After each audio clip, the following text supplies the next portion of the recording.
2. Of the liberty of thought and discussion, the time, it is to be hoped, is gone by, when any defense would be necessary for the liberty of the press as one of the securities against corrupt or tyrannical government. No argument, we may suppose, can now be needed against permitting a legislature or an executive not identified in interest with the people to prescribe opinion to them and determine what doctrine or what arguments they shall be allowed to hear. This aspect of the question, besides, has been so often and so triumphantly enforced by preceding writers that it need not to be specially insisted on in this place. Though the law of England on the subject of the press is as servile to this day as it was in the time of the Tartars, is a little danger. There is little danger of its being actually put in force against the political discussion, except during some temporary panic, when fear of insurrection drives ministers and judges from their propriety, and speaking generally, it is not in constitutional countries to be apprehended that the government, whether completely responsible to the people or not, will often attempt to control the expression of opinion, except when in doing so it makes itself the organ of the general intolerance of the public. Let us suppose, therefore, that the government is entirely at one with the people, and never thinks of exerting any power of coercion unless in agreement with what it conceives to be their voice, but that deny the right of the people to exercise such coercion, either by themselves or by their government. The power itself is illegitimate. The best government has no more title to it than the worst. It is noxious or more noxious when exerted in accordance with the public opinion than when in or opposition to it. If all mankind minus one were of one opinion, and only one person of the contrary opinion, mankind would be no more justified in silencing than one person, that he, if he had the power, would be justified in silencing mankind. When an opinion, a personal possession of no value except to the owner, if to be obstructed in the enjoyment of it was simply a private injury, it would make some difference whether the injury was inflicted only on a few persons or on many. But the peculiar evil of silencing the expression of opinion is that it's robbing the human race, posterity, as well as existing generation, those who dissent from the opinion, still more than those who hold it. If the opinion is right, they deprived the opportunity for exchanging error for truth. If wrong, they lose what is almost as great as a benefit, a clearer perception and liberal impression of truth, produced by its collision with error. It's necessary to consider separately these two hypotheses, each of which and a distinct branch of the argument corresponding to it. We can never be sure that the opinion we are endeavoring to stifle is a false opinion. If we were sure endeavor to stifle is a false opinion. And if we were sure stifling it would be an evil still. First, the opinion which it is tended to suppress by authority may possibly be true. Those who desire to suppress it, of course, deny its truth, but they are not infallible. They have no authority to decide the question for all mankind, exclude every other person from the means of judging, refuse a hearing to opinion because they are sure that it is false, is to assume that their certainty is the same thing as absolute certainty. All silencing of discussion is assumption of infallibility. Its condemnation may be allowed to rest on this common argument, nor the worse for being common. Fortunately, for the good sense of mankind, the fact of their infallibility is far from carrying the weight in their practical judgment, which is always allowed to it in theory. For while everyone well knows himself to be infallible, few think it necessary to take any precautions against their infallibility, or admit the supposition that any opinion of which they feel were certain may be one of the example of the error to which they acknowledge themselves to be liable.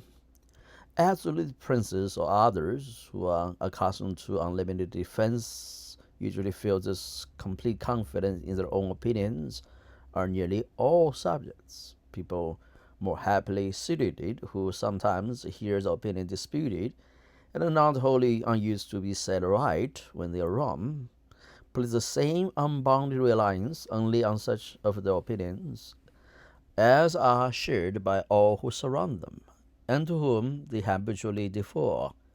For in proportion to a man's want of confidence in his own solitary judgment, does he usually repose with implicit trust on the infallibility of the world in general, and the world to each individual means the part of it with which he comes in contact, his party, his sect, his church, his class of society.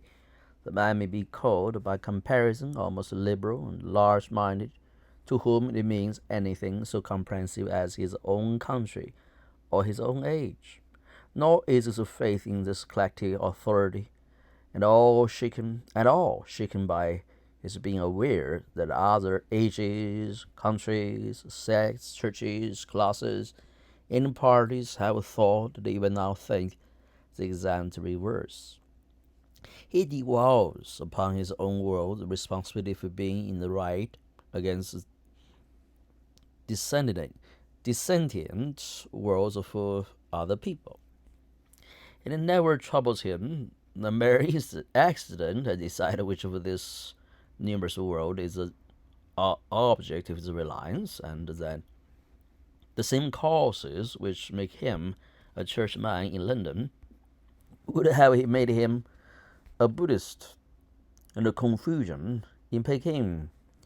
It is evident itself, as any amount of argument can make it, that ages are no more infallible than individuals. Every age, having held many opinions which subsequent ages have, do not only false but absurd. It is as certain that many opinions, now general, will be rejected by future ages. It is that many, once general, are rejected by the present. The objection likely to be made to this argument would probably take some such form as the following. There is no greater assumption of infallibility in forbidding the propagation of error than in any other thing which is done by public authority on its own judgment and responsibility. Judgment is given to men that they may use it, because it may be used erroneously. A man told that they ought not to use it at all, to prohibit what they think perniciously is not claiming exemption from error, but fulfilling the duty incumbent upon them, also fallible, of acting under conscientious conviction. If we are never to act on our opinions, because those opinions may be wrong, we should leave all our interests uncared for and all our duties unperformed. An objection which applies to all conduct can be no one objection to any conduct in particular. It is a duty for governments or for individuals to form the truest opinion they can, to form them carefully, and never impose them upon others, unless they are quite sure of being right. But when they are sure, such reasoners may say it is not conscientiousness but a cowardice to shrink from acting on the opinions, allow doctrines which they honestly think dangerous to the welfare of mankind, either in this life or in another, to be scandaled abroad without restraint, because other people, in less enlightened times, have persecuted opinion not believed to be true. Let us take care, it may be said, not to make the same mistake, but governments and nations have made a mistake in other things, which are now denied to be fit subjects for the exercise of authority. They have laid on bad taxes, made unjust wars. All we affirm to lay on no taxes, and under whatever provocation make no wars, men and governments must add to the best of their ability. There's no such a thing as absolute certainty, but there is assurance sufficient for the purposes of a human life. We may and must assume our opinion to be true for the guidance of our own conduct. And it is assuming no more when we forbid man to pervert society by the propagation of opinions which we regarded as false and pernicious.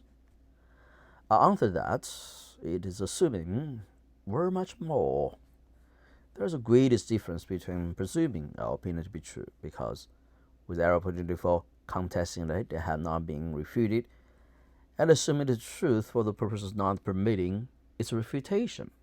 Complete liberty of contradicting and disapproving our opinion is a word condition which justifies us in assuming its truth for purposes of action. Under no other terms can a being with the human faculties have any rational assurance of being right. When we consider either the history of opinion or the ordinary conduct of human life, to what is it to be ascribed that the one and the other are no worse than they are? Not certainly to the inherent force of the human understanding.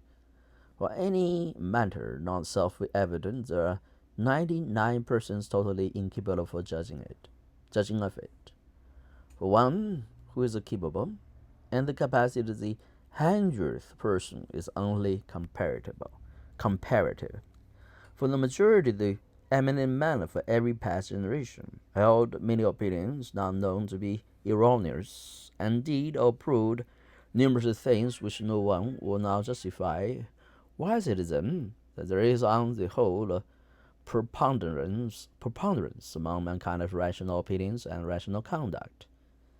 There really is this preponderance which there must be, unless human affairs are and have always been in any almost desperate state, is owing to a quality of the human mind, the source of everything respectable in man, either as an intellectual and as a moral being, namely, that his errors are corrigible.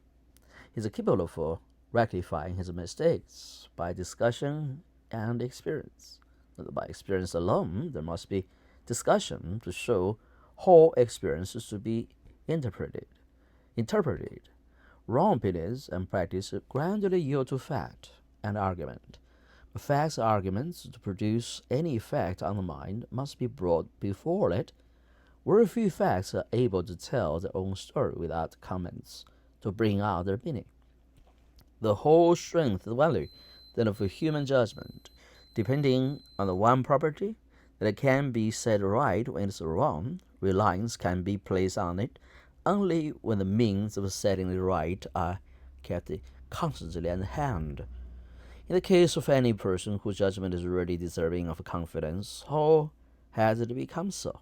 Because he has kept his mind open to criticism of his own opinions and conduct. Because it has been his practice to listen to all that could be said against him, to profit by as much of it as was just, and expound to himself, and upon occasion to others, the fallacy of what was fallacious, because he has felt, and the only way in which a human being can make some approach to knowing the whole of a subject is by hearing what can be said about it by persons of every variety of opinion, and studying all modes in which it can be looked at by every character of mind. No wise man ever acquired his wisdom in any mode but this, nor is it in the nature of human intellect to become wise in any other manner. The steady habit of correcting and completing his own opinion by collating it with those of others, so far from causing doubt or hesitation carried out, It carried into practice is the only stable foundation for the just reliance on it, for being cognizant of all that can, lest obviously he said, be said against him, and having taken up his position against all gayseers, knowing that he has sought for objects and difficulties, instead of avoiding them, and has shut out no light which can be thrown upon the subject from any quarter, has a right to think his judgment better than of any other person, or any multitudes who have not gone through a similar process. That's a very interesting point. I can read it again. The steady habit of correcting and completing his own opinion by collating it with those of others, so far from causing doubt, the hesitation carried into practice is the only stable foundation when it thus relies on it, for being cognizant of all that can less obviously be said against him, and have taken up his position against all gayseers, knowing that he has sought for objections or difficulties instead of avoiding them, and has shut out no light which can be thrown upon the subject from any quarter, he has a right to think his judgment better than that of any person, or any multitudes who have not gone through a similar process. It's not too much to require that what is the widest mankind, those who are best entitled to trust their own judgment, found necessary to warrant their relying on it, should be submitted to by that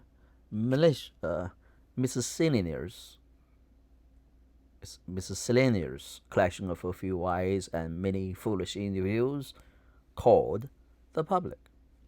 The most intolerant of churches, the Roman Catholic Church, when there's a colonization of assent and admits a lesson sufficiently to a devil's advocate. The holiest man, it appears, cannot be admitted to Porthmother's honors until all that the devil could seal against him is known and wind. If even the Newtonian philosophy were not permitted to be questioned, mankind would not feel as a complete assurance of its truth as they now do. The benefits, the beliefs which we have most warned for, have no safeguard to rest on, but a standing invitation to the whole world to prove them unfounded. If the challenge is not accepted, or is accepted, and the attempt fails, we are far enough from certainty still, but we have done the best that is the existing state of human reason. Amidst of them, we have neglected nothing that could give the truth a chance of reaching us. If the lists are kept open, we may hope that if there be a better truth, it will be found when the human mind is capable of receiving it, and in the meantime, we rely on having attained such approach to truth that is possible in our own day. This is the amount of certainty attainable by a fallible being, and this the sole way of attaining it. Strange it is that men should admit the validity for the arguments for free discussion, but object to their being pushed to extreme, not seeing that unless the reasons are good for an extreme case, not good for any case. Strange that he should imagine that they are not assuming infallibility when they acknowledge that there should be free discussion on all subjects which can possibly be doubtful, but think that some particular principle or doctrine should be forbidden to be questioned because it is so certain. That is, because they are certain that it is certain.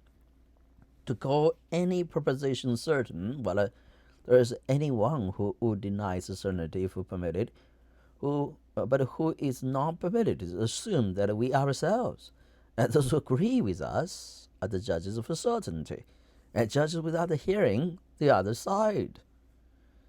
In the present age, which have been described as destitute of faith, but terrified as a skepticism, in which people feel sure not so much that their opinions are true, as that they should not know what to do without them, The claims of our opinion to be protected from public attack rest not so much on its truth as on its importance to society. There are, it is alleged, certain beliefs so useful that they seem indispensable to well-being that it as such is a duty for governments to uphold those beliefs as to protect any other of the interests of the society. In a case of such necessity, they so directly in the line of their duty, something less than infallibility may, it is maintained, warrant and even bind governments to act on their own opinion, confirmed by the general opinion of mankind. It is also often argued, and still oftener thought, that none but bad men would desire to weaken these salutary beliefs, and there can be nothing wrong, it is thought, in restraining bad men and prohibiting what only such a man would wish to practice. This mode of thinking makes the justification of restraint on discussion not a question of the truth of doctrines, but of their usefulness, and flatter itself by that a means to escape the responsibility for claiming to be an infallible judge of our opinions. But those who just satisfy themselves do not perceive that the assumptions of infallibility merely shifted from one point to another. The usefulness of opinion is in itself matter for opinion, as disputable as open to discussion, and requiring discussion as such and opinion itself. There is the same need for an infallible judge of opinions to decide the opinion to be noxious as decided to be false, unless the opinion condemned as a full opportunity for defending itself, and it will not do so. It will not do to say that the heretic may be allowed to maintain the unity or harmlessness of his opinion, though forbidding to maintain the truth. The truth of opinion is a part of his utility. We wouldn't know whether or not it is desirable that a proposition should be believed. Is it possible to exclude the conclusion of whether or not it is true? In the opinion, not of bad man, but of the best men, no belief that is contrary to truth can be really useful. And can you prevent such men from urging them play when they are charged with culpability for denying such doctrine which they are told is useful, but which they believe to be false? Those who are on the side of receipt opinions never fail to take all possible advantages of plea. You don't find them handing the question for utility as if it could be completely abstracted from that of truth. On the contrary, it is above all because their doctrine is the truth that the knowledge or the belief it is held to be so indispensable. There can be no fair discussion of the question of usefulness when argument so vital may be employed on one side and not the other. Yet in point of fact, when law or public feeling do not permit the truth of our opinion to be disputed, it is just as little tolerant of the denial of its usefulness. The uttermost they allow, it is an extenuation of its absolute necessity, all of the positive guilt for rejecting it. In order more fully to illustrate the mischief of denying a hearing to opinions, because we, in our own judgment, have condemned them, it will be desirable to fix down the discussion to a concrete case. And I choose by preference the cases which are least favorable to me, in which the argument against freedom of opinion, both on the score of truth and on that of utility, is considered the strongest.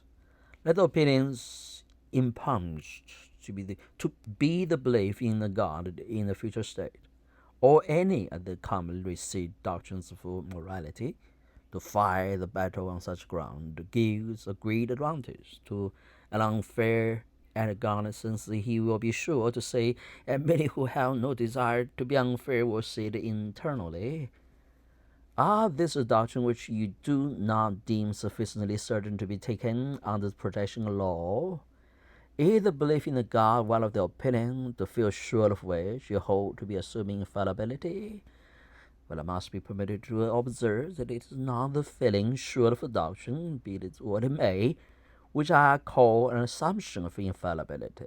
It is the undertaking to decide that question for others, without allowing them to hear what can be said on the contrary side. And I denounce and reprobate this pretension, not the less. It put forth on the side of my most solemn convictions, however positive anyone's persuasion may be, not only of the falsity, but of the pernicious consequences, not only the pernicious consequences, but to adopt expressions which I altogether condemn, the morality and the impiety of her opinion. Yet if, in pursuance of that private judgment, though backed by the public judgment of his country or his contemporaries, he prevents the opinion from being heard in his defense. He assumes infallibility, and so far from the assumption being less objectable or less dangerous because the opinion is called immoral or impious, that is the case of all others, in which it is most fatal. These are exactly the occasions on which the man of one generation committed those dreadful mistakes which excited the astonishment and the horror for posterity. It is among such that we found the instances memorable in history when the arm of the law have been employed to root out the best men and noblest doctrines, with deplorable successes.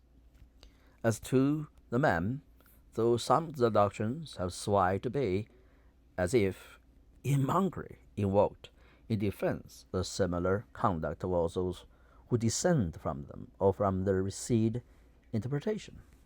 Mankind can hardly be too often reminded that there was once a man named Socrates, between whom the legal authorities and public opinion of his time there took place a memorable collision.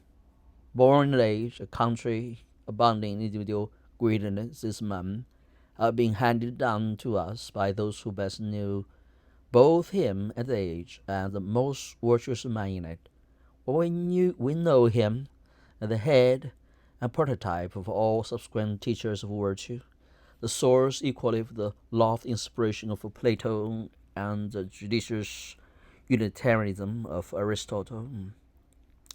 In Maestre di Colon che Sano, the true head spring of ethical as of all other philosophy.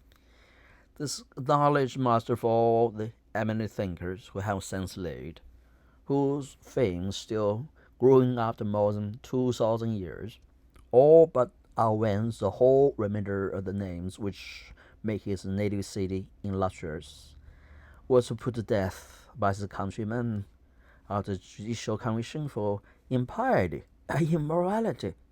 Impiety, denying the God recognized the state. Indeed, his accusers asserted to see the apologia that he believed no God at all. Immorality in being, by his doctrines, instructions, a corrupter of youth. Of these charges, the tribunal, there is every ground for believing honestly found him guilty and condemned the man who probably, of all them born, had deserved best of mankind to be put to death as a criminal. To pass from this to the only other instance of judicial inquiry, the mention of which, after the condemnation of Socrates, would not be an anticlimax, the event which took place in Carrie rather more than 1800 years ago, the man who left on the memory for those who witnessed his life and conversation such an impression is a moral grandeur that enlightened subsequent centuries have done homage to him, and the Almighty in person was ignominiously put to death. As what? As a blasphemer. Men did not merely mistake the benefactor, they mistook him for the exact contrary of what he is, and treated him as the prodigy of impiety, which they themselves are not held to be, for their treatment of him. The feelings with which mankind now regard this lamentable transaction, especially the latter of the two, render them extremely unjust in their judgment of the unhappy actors. These were, to all appearance, not bad men, not worse than men commonly are, but rather the contrary, men who possess in a full, somewhat more than a full measure, the religious, moral, and patriotic feeling of their time and people, the very kind of men who, in all times, our own included, have every chance of passing through life blameless and respected. The high priest who rent the garments when the words were pronounced, which, according to all the ideas of his country, constituted the blackest guilt, that is in all probability quite as sincere in his horror and indignation and the generality of respectable or pious men now in the religious and moral sentiments they profess. Most of those who now shudder at his conduct, if they had lived in his time and had been born Jews, would have acted precisely as he did. Orthodox Christians who are tempted to think that those who stoned to death the first martyrs must have been worse men than these themselves are, ought to remember that one of those persecutors was St. Paul. Let's add one more example. The most striking of all is the impressiveness of error is measured by wisdom, the virtue of him who falls into it. If ever anyone possessed of power, and ground for thinking himself the best, most enlightened among his contemporaries, it was Emperor Marcus Aurelius, absolute monarch of the whole civilized world. He preserved through life not only the most unblemished justice, but was less to be expected from his stoical breeding, the tenderest heart.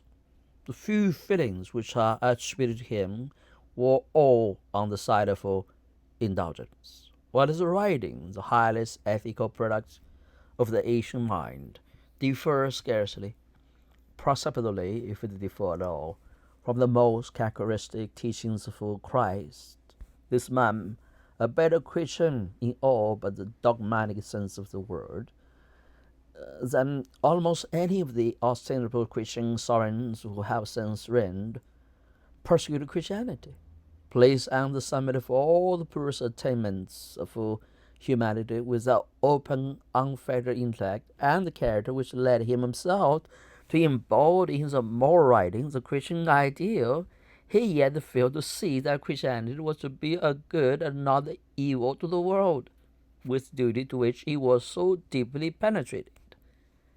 Existing society knew to be in deplorable state, but such as it was, he saw, or thought he saw, that it was held together and prevented from being worse by belief and reverence of the received divinities of the ruler of mankind. He deemed it his duty not to suffer society to fall in pieces, and saw not whole if the existing ties were removed, any others could be formed which could again knit together. The new religion openly aimed at dissolving those ties, unless, therefore, it was his duty, to adopt that religion, it seemed to be his duty to put it down. As much then as the theology of Christianity did not appear to him true or of divine origin, inasmuch as the strange history of a crucified God was not credible to him, and a system which purported to rest entirely upon a foundation to him so wholly unbelievable, could not be foreseen by him to be that renovating agency which, after all abatements, it has in fact proved to be the gentlest and most amiable of philosophers and rulers, under Solomon's sense of duty, authorized the persecution of Christianity. To my mind, this is one of the most tragical facts in all history. It is a bitter thought how different a thing the Christianity of the world might have been if the Christian faith had been adopted as the religion of the empire under the auspices of Marcus Aurelius instead of that of Constantine. but it would be equally unjust to him and false to deny that no one plea which can be urged for punishing any Christian teaching was wanting to Marcus Aurelius for punishing as he did the propagation of Christianity. No Christian more firm believe that atheism is false. It tends to be dissolution society than Marcus Aurelius believed the same things of Christianity. He who of all men then living might have been thought the most capable for appreciating it, unless anyone who proves for punishment for the promulgation of opinions flatters that he is a wiser and better man than Marcus Aurelius, more deeply versed in the wisdom of his time, more elevated in his intellect above it, more earnest in his search for truth, and more single-minded in his devotion to it when found. Let him abstain from that assumption of the joint infallibility himself and the multitude, which is a great Antonius made a so unfortunate a result. Antonius made with so unfortunate a result. Aware of the impossibility of defending the use of punishment for restraining religious opinions by any argument which will not justify Marcus Antonius, the enemies of religious freedom, when hard pressed, occasionally accept this consequence and say that Dr. Johnson, that is the persecutors of Christianity, were in the right, that persecution is an ordeal through which truth ought to pass, and always passes successfully, legal penalties being, in the end, powerless against truth, though sometimes beneficially effective against mischievous errors. This is a form of the argument for religious intolerance, sufficiently remarkable not to be passed without notice. A theory which maintains that a truth may justifiably be persecuted because persecution cannot possibly do it any harm cannot be charged with being intentionally hostile to the reception of new truths. But we can commend the generosity for dealing with a person to whom mankind are indebted for them, to discover to the world something which deeply concerns it, of which it was previously ignorant, to prove to it that it had been mistaken on some vital points of temporal or spiritual interest, is as important a service as a human being can render to his fellow creatures, and in certain cases, in those of the early Christians, and of the reformers, those who think, with Dr. Johnson, believed to have been the most precious gift which could be bestowed on mankind, that the authors of such splendid benefits should be requited by martyrdom, that the reward should be to be dealt with as the wildest of all criminals, is not, upon this theory, a deplorable error and misfortune, for which humanity should mourn in sackcloth and ashes, but normal and justified state of beings. The propounder of a new truth, according to this doctrine, should stand as stood in the legislation of the Lockrens, the proposer of a new law, with a hunter round his neck, to be instantly tightened if the public assembly did not, on hearing his reasons, then and there adopt its proposition. People who defend this mode of treating benefactors cannot be supposed to set much value on the benefit.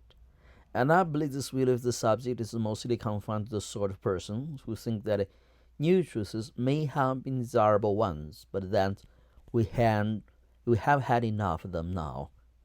But indeed, the dictum that truth is always triumph over persecution, as well as those most pleasant falsehood, which men repeat after one another till they pass into commonplace, but which all experience refutes, History teems with instances of truth put down by persecution, if not suppressed forever.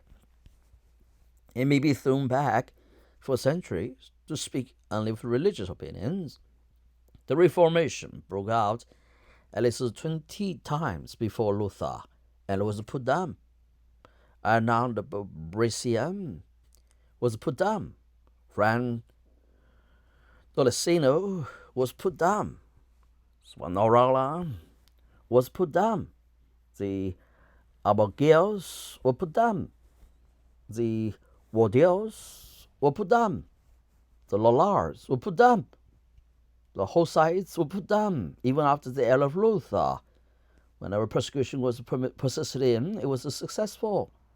In Spain, Italy, Flanders, the Austrian Empire, Protestantism was rooted out, and most likely would have been so in England had Queen Mary laid for old Queen Elizabeth died.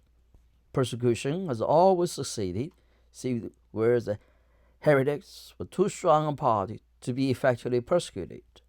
No reasonable person can doubt that Christianity might have been especially extirpated in the Roman Empire. It spread and became predominant because the persecution was only occasional, lasting but a short time, and separated by long intervals for almost undisturbed propagandism. It is a piece of idle sentimentality that truth, mere and truth, has any inherent power, denied to error, of prevailing against the dungeon and the stake. Men are not more zealous for truth than they often are for error. It is sufficient application of legal, even of social penalties, or generally succeed in stopping the propagation of either. The real advantage which truth has consists in this, that when an opinion is true, it may be extinguished once, twice, or many times, but in the course of ages there will generally be found a person to rediscover it, until some one of its reappearances for a long time, when from favorable circumstances escapes persecution, and who has made such head as to withstand all subsequent attempt to suppress it. It will be said that we do not now put to death the introducers of new opinions. We not like our fathers who slew the prophets. We even build sepulchres to them. It is true we no longer put heretics to death, and the mount panel infliction which modern feeling would properly tolerate even against the most obnoxious opinions is not sufficient to extirpate them. But let us not to flatter ourselves that we are yet free from the sting even of legal persecution. Penalties for opinion, at least for its expression, still exist by law, and their enforcement is not even in this time so unexampled as to make it at all incredible that they may someday be revived in full force. In the year 1857, at the summer assizes of the county of Cornwall, an unfortunate man, said to be of unexceptionable conduct in all relations life, was sentenced to 21 months' imprisonment for uttering and writing on the gate some offensive words concerning Christianity.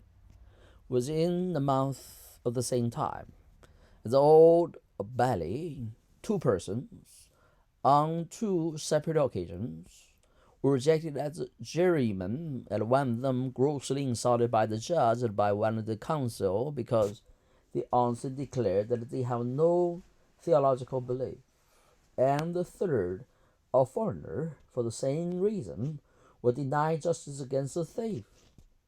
This refusal of redress took place in virtue of the legal doctrine that no person can be allowed to give evidence in a court of justice who does not profess belief in a God.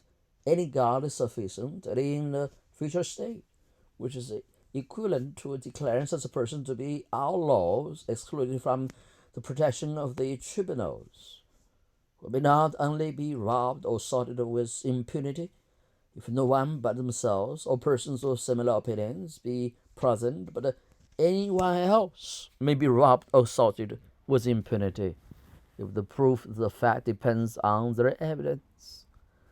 The assumption on which this is grounded is that the oath is worthless of a person who does not believe in the future state, a proposition which betokens such ignorance of all history in those who assent to it, since it is historically true that a large proportion of infidels in all ages have been persons of distinguished integrity and honor.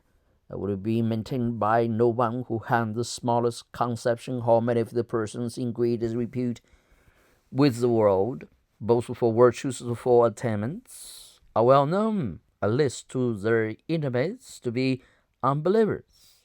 The rule, besides, is suicidal and cut away its own foundation, under pretense that atheists must be liars, and makes the testimony for the all atheists who are willing to lie and reject only those who breathe the obligation of publicly confessing a detested creed rather than a form of falsehood, a rule that's a self-confident for absurdity, so far as regardless of professed purpose can be kept in force only as a badge of hatred, a relic of a persecution too having the peculiarity that is the qualification for undergoing it is being clearly proved not to deserve it. The rule and the theory it implies are hardly less insulting to believers than to infidels. For if he who does not believe in a future state necessarily lies, it follows that he who believes are only prevented from lying if prevented they are by the fear of hell. Will not do the authors and arbiters of the rule the injury for supposing that is a conception which they have formed Christian virtues drawn from their own consciousnesses. These, indeed, are but ranks and remnants of persecution, and may be sought to be not so much indictment as a wish to persecute, as example of them very frequent informative English minds, which make them take a preposterous pleasure in the assertion of a banned principle when they are no longer bad enough to desire to carry it really into practice. But unhappily, there is no security in the state of the public mind. The suspicion of worse forms of legal persecution, which lasts for about the space of a generation, will continue. In this age, the quiet surface routine is often ruffled by the attempt to resuscitate past evils, as to introduce new benefits. What is both at the present time, as a revival for religion, is always in narrow and uncultivated minds, at least as such, the revival for bigotry, and where there is a strong, permanent living for intolerance in the feelings of a people, which at all times abides in the middle classes of this country, and needs but little to provoke them into actively persecuting those whom they have never ceased to think proper objects of persecution. For it is the opinions men entertain, and the feeling they cherish, respecting those who disown the beliefs they deem important, which make this country not a place of mental freedom for a long time past.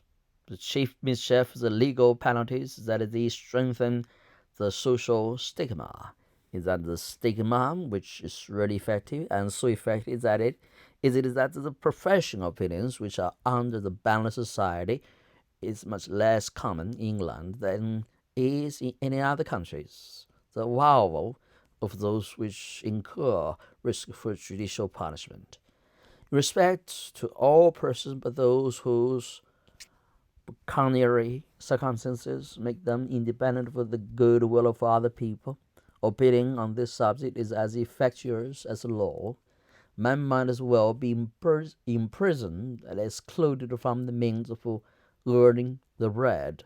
Those whose bread is already secured, who desire no favors from men in power, or from bodies of men, or from public, have nothing to fear from the open avowal of any opinions, but to be ill thought of and ill spoken of, and this it ought not to require a very heroic mode to enable them to bear. There's no room for any appeal and misericordiam,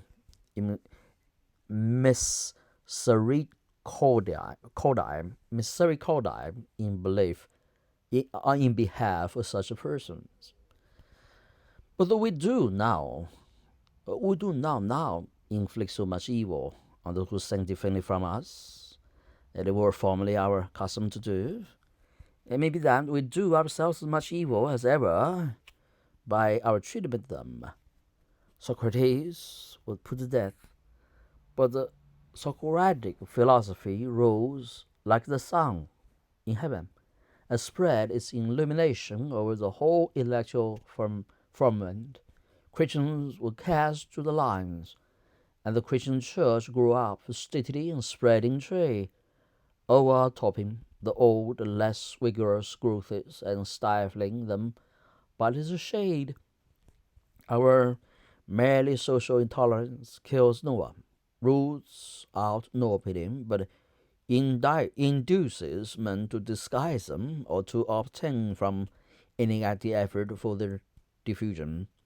With us, heretical opinions do not perceptibly gain or even lose ground in each decade or generation. They never blaze it out far and wide, but continue to smolder in the narrow circles of thinking and the studious persons among whom they originate, without ever lighting up the general affairs of mankind with either a true or a deceptive light.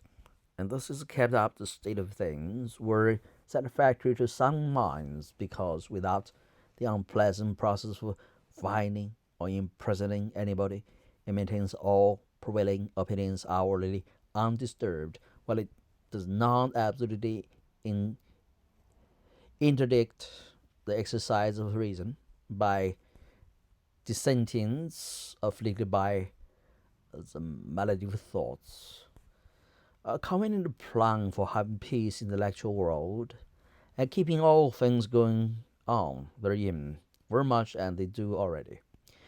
But the price paid for this sort of intellectual pacification is the sacrifice of the entire moral courage of the human mind, a state of things in which a large portion of the most active, inquiring intellects found it advisable to keep the general principles and grounds of their conviction within their own breasts, and attempt in what they address to the public to feed as much as they can of their own conclusion to premises which they have internally renounced, cannot send forth open, faceless characters and logical, consistent intellectual who once adored the thinking world. The sort of men who can be looked for under it are either mere conformers to commonplace, or time servers for truth, whose argument on all great subjects are meant for their hearers, and are not those which have convinced themselves. Those who avoid this alternative do so by narrowing their thoughts and interest to things which can be spoken of without venturing within the region of principles, that is, to small practical matters which would come right of themselves if but the mind of mankind were strengthened and enlarged, and which will never be made effectually right under them, rather than which would strengthen and enlarge man's mind to free and daring speculation on the highest subjects is abundant. Those in whose eyes this reticence on the part of heretics is no evil should consider in the first place that in consequence of faith there is never any fair and thorough discussion of heretical opinions, so that such of them as could not stand such as discussion, though they may be prevented from spreading, do not disappear. But it's not the minds of the heretics that are deteriorated the most by the ban placed on all inquiry, which does not end in the orthodox conclusions. The greatest harm done is to those who are not heretics, and whose whole mental development is cramped and the reason cowed by the fear of heresy, who can compute what the world loses in the multitude of promising intellects combined with timid characters, who dare not follow out any bold, vigorous, independent train of thought, lest it should land them in something which would admit of being considered irreligious or immoral. Among them, we may occasionally see some men of deep conscientiousness and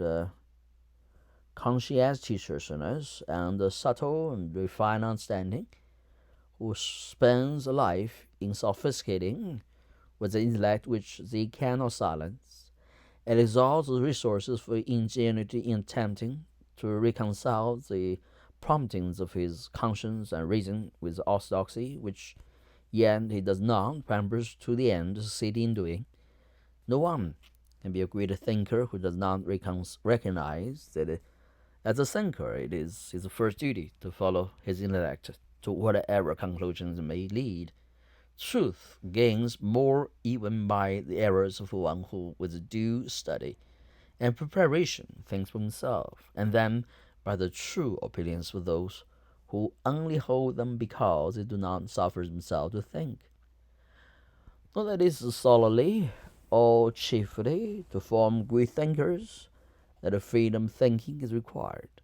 On the contrary, it is as such, and even more indispensable, to enable average human beings to attain the mental stature which they are capable of, that helping and may again be great individual thinkers in a general atmosphere of mental slavery. But there never has been, nor ever will be, in that atmosphere intellectually active people, where any people has made a temporal applause to such a character, it has been because the dread of heterodox speculation was for a time suspended, where there is a tacit conviction that the principle are not to be disputed, where the discussion of the greatest questions which can occupy humanity is considered to be closed. We can hope to find that a generally high scale of mental activity which has made some periods of history so remarkable, never, when controversy avoided the subjects which are large, important enough to kindle enthusiasm with the mind of people stirred up from its foundations, and the impulse given which raised even persons of the most ordinary intellect to something of the dignity of thinking beings. Of such, we have had an example in the condition of Europe during the times immediately following the Reformation, another, though limited to the continent and to a more cultivated class, in the speculative moments of the latter half of the 18th century, and the third, a still briefer duration, intellectual fermentation of Germany during the Gothic and Fijian period. Those periods differed widely in the particular opinions which they developed, but were lacking this, that during all the three yoke of authority was broken. Each old mental despotism had been thrown off, and no new one had yet taken its place. The impulse given these three periods had made Europe what it now is. Every single improvement, whether taking place either in the human mind or in institutions, may be traced into one or other of them. Appearances have for some time indicated that all three impulses are well nigh spent, and we can expect no fresh start until we again assert our mental freedom. Let's now pass to the second division of the argument, and dismissing the supposition that any of the received opinions may be false. Let us assume them to be true, and examine into the worth of the manner in which they are likely to be held when the truth is not freely and openly canvassed. However unwillingly a person who has strong opinion may admit the possibility that his opinion may be false. He ought to be moved by the consideration that however true it may be, it is not fully, frequently, fearlessly discussed. It will be held as a dead dogma, not a living truth. There is a class of persons, happily not quite so numerously as formerly, who think it is enough if a person assents undoubtedly to what they think true, though had no knowledge whatever of the ground of the opinion, and could not make a tenable defensively against the most superficial objections. Such persons, if they can once get the creed taught from authority, naturally think that no good, some harm, comes of its being allowed to be conscient, where the influence prevails. They make it nearly impossible for the received opinion to be rejected wisely and considerably, though they may still be rejected rashly and ignorantly, for to shut out discussion entirely is seldom possible. And when it once gets in, belief not grounded on conviction are and to give way before the slightest semblance of argument.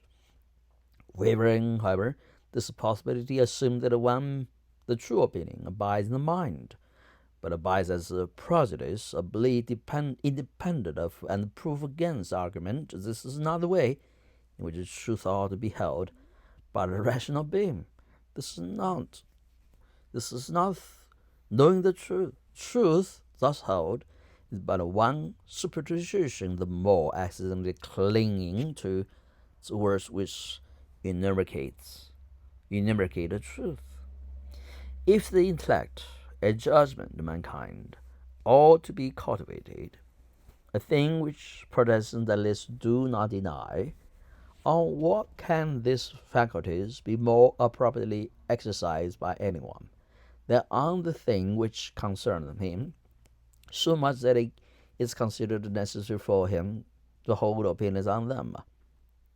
If the cultivation of the understanding consists in one thing more than in another, it is surely in learning the grounds of one's own opinions. Whatever people believe on subjects on which it is of the first importance to believe rightly, they ought to be able to defend against the least common objections. But some may say, let them be taught the ground of their opinions. It does not follow that opinions must be merely parroted because they are never heard controverted. Persons who learn geometry do not simply commit the theorems to memory, but understand and learn likewise the demonstrations. And it would be absurd to see that they remain ignorant of the grounds of geometrical truths because they never heard anyone deny and attempt to disprove them. Undoubtedly, such a teaching suffice on the subject like mathematics, where there is nothing at all to be said on the wrong side of the question. The peculiarity of the evidence of mathematical truth is that all the argument is on one side. There are no objections and no answers to objections, but on every subject on which difference of opinion is possible, the truth depends on a balance to be struck between two sets of conflicting reasons. Even in natural philosophy, there is always some other explanation possible of the same facts, some geocentric theory instead of heliocentric, some phlogiston instead of oxygen. It has to be shown by why that the other theory cannot be the true one. Unless this is shown, unless we know how it is shown, we do not understand the grounds for our opinion. But when we turn to subjects infinitely more complicated, to morals, religion, politics, social relations, and the business of life, 3/4 of the argument for every disputed opinion consists in dispelling the appearances which favor some opinion different from it. The greatest orator, C1 of antiquity, left it on record that he always studies analyzes the case with as great, if not with still greater intensity than even his own. What Cicero practiced as means for forensic success required to be imitated by all who study any subject in order to arrive at the truth. Who knows only his own side of the case, knows little of that. The reasons may be good, no one may have been able to refute them, but if he is equally unable to refute the reason on the opposite side, he does not so much know what they are, has no ground for preferring either opinion. The rational position for him would be suspicion of judgment, and unless he contents himself with that, he is either led by authority or adopts, like the generality of the world, the side to which he feels most inclination. Nor is it enough that he should hear the arguments and adversaries from his own teachers present as they state them, and accompanied by what they offer as refutation. That is not the way to do justice to the arguments, or bring them into real contact with his own mind. He must be able to hear them from persons who actually believe them, who defend them in earnest, and do their very utmost for them. He must know them in their most plausible and perceived form. He must feel the whole force of difficulty which true way of the subject can encounter and dispose it. Either he will never really possess himself the portion of truth which meets and removes any difficulty. 99 in 100 what is called educated men are in this condition. Even those who can argue fluently for the opinion, the conclusion may be true, but it might be false for anything they know. They have never thrown themselves into the mental position of those who think differently from them, and consider what such persons may have to say. And consequently, they do not, in any proper sense of the word, know the doctrine which they themselves profess. They do not know those parts of it which explain and justify the remainder, the considerations which show that a fact which seemingly conflict with another is reconcilable with it, or that for two apparent strong reasons, one and not the other, ought to be preferred. All them part of the truth which turn the scale and decides judgment for completely informed mind. They are strangers to, nor is ever really known, but to those who have attended equally and impartially to both sides, endeavor to see the reasons both in the strongest light. So in social discipline, as a real understanding for moral and the human subject, that if opponents of all important truths do not exist, it is indispensable to imagine them and supply them with a stronger argument which the most skillful devil's advocate can conjure up. There's more reading. I'm going to stop here today.